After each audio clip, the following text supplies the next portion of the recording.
He's one of the greatest basketball players of all time. But there's a lot more to him than just a sports legend. Jim Axelrod sits down with the lifelong activist, Kareem Abdul-Jabbar. A visit to Pauley Pavilion, where Kareem Abdul-Jabbar led his UCLA Bruins to 3 straight national championships. I'm very proud of what I did here. Is full of good memories. So you had 1 loss on this court in 3 years. Right. It's a crazy record. Well, it's the best we could do. His pro career. Lob under to Kareem, slam dunk! 6 championships, 19 times an All-Star, and the all-time leading scorer when he retired in 1989 provides plenty to savor as well. But he'll leave it to others to consider his career. Does any part of you think about your place in the game of basketball? I have thought about it, but it's over. It's done. At the age of 76, Abdul-Jabbar's got other things to think about, which he's sharing on Substack. You've got a wide range of interests you're writing about on the Substack. Yep. And just gravitating to things that intrigue me. Substack, an online platform where writers, critics, journalists post their thoughts for readers who subscribe. With a single petulant blow, he advocated violence, diminished women, insulted the entertainment industry, and perpetuated stereotypes about the black community. Take his post on Will Smith after the Oscar slap of Chris Rock. That's critical. It is. But he took the wrong step. Were you thinking, this is fair, but harsh? Yeah. Well, slapping somebody in the face on national TV is harsh. And this is the lane where you want to be as a social critic. Yeah, there are times when you don't have any choice but to speak the truth. Speaking his truth has always been a guiding principle for Abdul-Jabbar. It feels like the Substack writing is an extension of what started when you were 15, 16, 17-year-old young man. Absolutely. Born in New York City, he was still known as Lou Alcindor as he learned the game on these courts in northern Manhattan. By 14, I was 6'10". I crept up to 7 feet in the next year or so. But more than his game developed here, so did his worldview. How did New York shape you? What I learned about black pride and black history would not have happened if I wasn't raised here in New York. I had my roots in Harlem. In the summer of 1964, a young black man named James Powell was shot dead by a police officer, and Harlem burned. Those race riots made me aware of the anger in the black community. Abdul-Jabbar chose UCLA mostly for its legendary coach, John Wooden, but the school's history of pioneering black athletes also beckoned.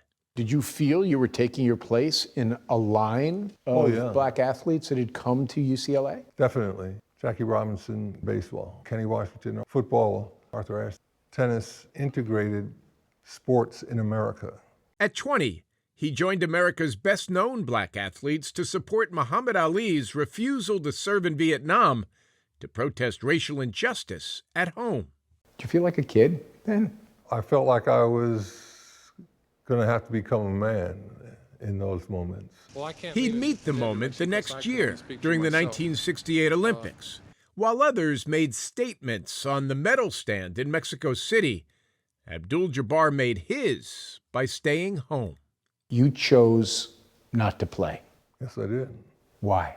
I did not want to be part of showing the world a false image of America, and it was a very easy choice to make. Easy choice. Was there a price to pay? I didn't have any money at the time. There was nothing they could take from me. Certain things are worth more than anything that you can put a monetary value on. You feel like if you go and play basketball for the USA in 1968, it's almost like you become a front man representing a country that was not fulfilling its promise to all of its citizens at home. Right. Representing a country that Jim Crow was still alive and well. That bothered me. So I did what I could do. Doing what he can do now is a natural extension of how Kareem Abdul-Jabbar has always lived his life. Critical race theory, presidential politics, toxic masculinity. He's taking it all on, often with uncommon candor. LeBron said we don't have a relationship, and he's right. And for that, I blame myself. Not for anything I did, but perhaps for not making more of an effort to reach out to him.